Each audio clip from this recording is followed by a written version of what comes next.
आज आपण एकदम लुप्त होत चाललेली रेसिपी करणार आहे मी, जे की एकदम साधी, एकदम ज्वारीच्या भाकरीचा उकडा करणार आहे, तोही शेंगदाण्याच्या कुट्यामध्ये। रेसिपी एकदम छान होणार आहे। व्हिडिओ शेवटपर्यंत बघा आणि चॅनलला एकदा भेट द्या आणि चॅनलला सबस्क्राईब करा। चला तर मग सुरुवात करू। कुकिंग मराठी तडका या यूट्यूब चॅनलमध्ये आपल्या सर्वांचे परत एकदा खूप खूप स्वागत आहे। आज मी तुम्हाला एक अशी रेसिपी दाखवणार आहे, जे की म्हणजे आमच्या मराठवाड्यामध्ये एकदम खास करून लातूरकडे खाल्ली जाते आणि खेड्यामध्ये अतिशय आवडीनं। तर हे आपण शिळ्या भाकरी घेतलेल्या आहेत, सकाळी केलेल्या भाकरी आहेत। तर ह्या 2 भाकरी आहेत। तर हे मी मोडून घेते, असे असे तुकडे करून घ्यायचे। तर याचा मी उकडा करणार आहे, जे की शेंगदाण्याच्या कुटामध्ये करायचं। आमच्याकडे उकडा म्हणतात शेंगदाण्याच्या कुटातला। तर त्या पद्धतीनं आज मी करणार आहे, जे की माझ्या सासूबाई खूप आवडीनं करायच्या आणि माझे मिस्टर जे आहेत ते एकदम आवडीनं आज पण खातात। तर त्यांचा आता खूप दिवसानंतर आग्रह होता आहे करा म्हणून, तर मी करणार आहे। साईडला करतात। तर ह्या 2 भाकरी माझ्या सकाळच्या आहेत। तर हे मी याचे तुकडे असे मोडून घेणार आहे। रेसिपी एकदम साधी आहे, परंतु अतिशय चविष्ट होणार आहे। तर व्हिडिओ शेवटपर्यंत नक्की बघा आणि चॅनलला तुम्ही आणखी माझ्या सबस्क्राईब केलेलं नसेल तर सबस्क्राईब करा। ते सगळे असे तुकडे मोडून घेतलेले आहेत। एकदम पोटभरीचा हा नाश्ता आहे, जेवणच म्हणा तुम्ही, पण नाश्ता पण म्हणू शकता। तर आपण आता फोडणी देणार आहे। तर हे पातेलं ठेवलेलं आहे, याच्यामध्ये आता 1 पळी फक्त मी तेल टाकलेलं आहे आणि त्याच्यामध्ये आता तेल गरम झाल्यानंतर थोडीशी मोहरी टाकते। मोहरी छान फुलली की लगेच ह्याच्यामध्ये आपण जिरे टाकणार आहे आणि जिरे पण चांगले फुलल्यानंतर हा एक मध्यम आकाराचा कांदा असा जाडसरच कापून घेतला, तो टाकू आपण आणि छान ह्याला थोडासा तांबूस होईपर्यंत परतून घ्यायचा।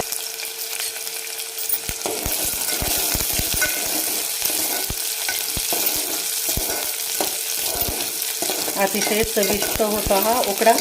वरती मस्तपैकी छान आपलं घरी लावलेलं दही घ्यायचं बघा, एकदम किती छान। एकदम एकतर आपल्या शिळ्या भाकरी पोळ्या जे असतात, पोळ्या पण काही नाही, पण ज्वारीची भाकरी जर असेल ना तर एकदम मस्त लागतो हा उकडा।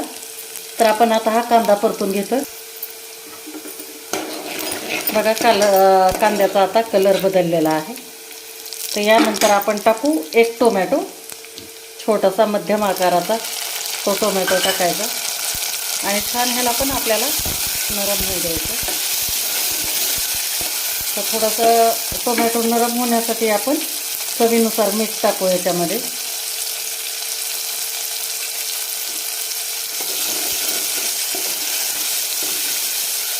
आणि 1-2 मिनिट आपण मऊ होण्याची वाट देऊ।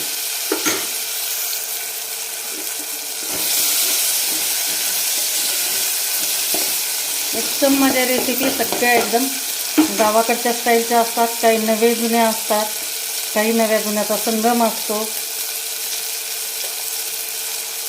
तर हे आपण आता हळद टाकू आणि यानंतर टाकू याच्यामध्ये आपण लाल तिखट टाकायचं।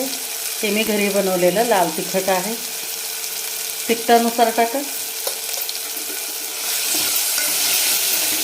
आणि सांगायचं म्हणजे माझ्याकडे मसाले पण मी आता सध्या विकायला चालू केलेले आहेत, कारण बरेच व्ह्यूअर्स मागत आहेत। तर एकदम मी ताज्या पद्धतीनं बनवलेले मसाले, एकदम काळा मसाला, काळं तिखट, लाल तिखट, काश्मीरी लाल मिरची पावडर, धने जिरे पावडर, बिर्याणी मसाला आणि खास आमच्या मराठवाड्याचा प्रसिद्ध असा येसूर मसाला, हे पण मी विकते। तर तुम्हाला जर ऑर्डर करायचे असतील तर स्क्रीनवर दिलेला जो नंबर आहे त्या नंबरवरती तुम्ही व्हॉट्सॲपला मेसेज करून ऑर्डर करू शकता। एकदा चव बघा आमच्या मसाल्यांची, कारण माझा व्यवसाय नाही, परंतु आता हे चालू झालेला आहे मागणी, त्यामुळे मी देते सध्या तरी। आता छान टोमॅटो मऊ झाल्यानंतर आपण याच्यामध्ये टाकू पाणी, जे की आपले 2 भाकरी आहेत ते शिजेल इतकेच आपल्याला पाणी टाकायचं आहे। तर जवळपास मी 1 तांब्या पाणी टाकलेलं आहे। त्याला छान आपण आता उकळी काढून घेऊ। तर आता उकळी आलेली आहे, आपण जे पाणी टाकलं होतं त्याला। तर आता ह्याच्यामध्ये महत्त्वाचं आपण हे शेंगदाण्याचं कूट आहे, शेंगदाणे छान असे भाजून जवळजवळ 10-15 मी लसणाच्या पाकळ्या याच्यामध्ये टाकून घेतलेल्या आहेत आणि ते वाटून घेतलं आहे आपण. तर परत आता शेंगदाण्याचं कूट टाकल्यानंतर आपल्याला ह्याला छान उकळी द्यायची. एकदम महत्त्वाचं असं हे शेंगदाण्याचं कूट तुम्ही टाकूनच करा. नाश्ताच काय तुमचं जेवणच होईल ह्याच्याने. आणि आता उकळी आल्यानंतर लगेच आपल्याला हे भाकरीचे जे तुकडे आपण मोडून घेतलेले आहेत ते टाकायचं आणि गॅस आपल्याला कमी करायचा आहे आणि छान एकदम मऊसूत असं शिजवून घ्यायचे. हे बघा इथपर्यंत असं पाणी राहिलं पाहिजे शिजण्यासाठी. वरती असं थोडंसं रस्सा राहिला पाहिजे म्हणजे आपला हा उकडा जे आहे ते छान शिजला जातो. आणि आता या वेळेला टाकून घेऊ आपण कोथिंबीर टाकून घेऊ याच्यात आणि छान मिक्स करायचं आहे.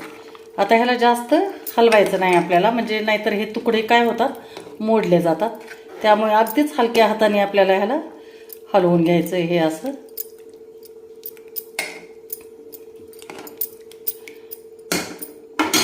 शिजू देऊ 5 मिनिट फक्त कमी गॅसवर शिजवायचं याला. तर हे अशा पद्धतीनं 5 मिनिटात आपला उकडा छान असा शिजून तयार झालेला आहे. किती मस्त एकदम आणि इतका मस्त सुगंध सुटला ना की बस लगेच आता भूक लागेल असं. तर आता हे जरी थोडंसं तुम्हाला पातळ दिसत असेल तर ज्या वेळेला घेतल्यानंतर परत हे घट्ट होतं. तर आता इतकं झाल्यानंतरच आपल्याला लगेच गॅस बंद करायचा आणि एका ताटामध्ये काढून दाखवते तुम्हाला. तर हे झाला आपला मस्तपैकी शिळ्या भाकरीचा उकडा. बघा काय मस्त दिसतोय जवळून बघा. आता याच्यावर मस्त आता दही घ्यायचं छान घरी लावलेला दही घ्यायचं आणि द्यायचा ताव मारून. एकदा तुम्ही तुमच्याकडं प्रत्येकच घरामध्ये भाजी उरतच असते भाकरी उरतात भाजी उरते. तर हे असे आपले जे जुने अगोदरच्या बायका जे आपलं भागवायच्या ना तशा पद्धतीनं कधीतरी करून बघायचं. मुलांना पण आपल्या थोडे जुन्या पदार्थांची ओळख होते. तर माझा प्रयत्न असतो नेहमीच की म्हणजे सगळ्यांना म्हणजे हे आपले जुने नवे जे पदार्थ आहेत त्यांची ओळख झाली पाहिजे. तर मंडळी कशी वाटली तुम्हाला माझी ही आजची साधी आणि सोपी एकदम झटपट होणारी पोटभरीच्या नाश्त्याची रेसिपी नक्की मला कमेंट करून सांगा. आणि व्हिडिओ जर आवडला असेल तर लाईक करा शेअर करा आणि चॅनलला आणखी जर सबस्क्राईब केलेलं नसेल तर सबस्क्राईब करा. थँक्यू.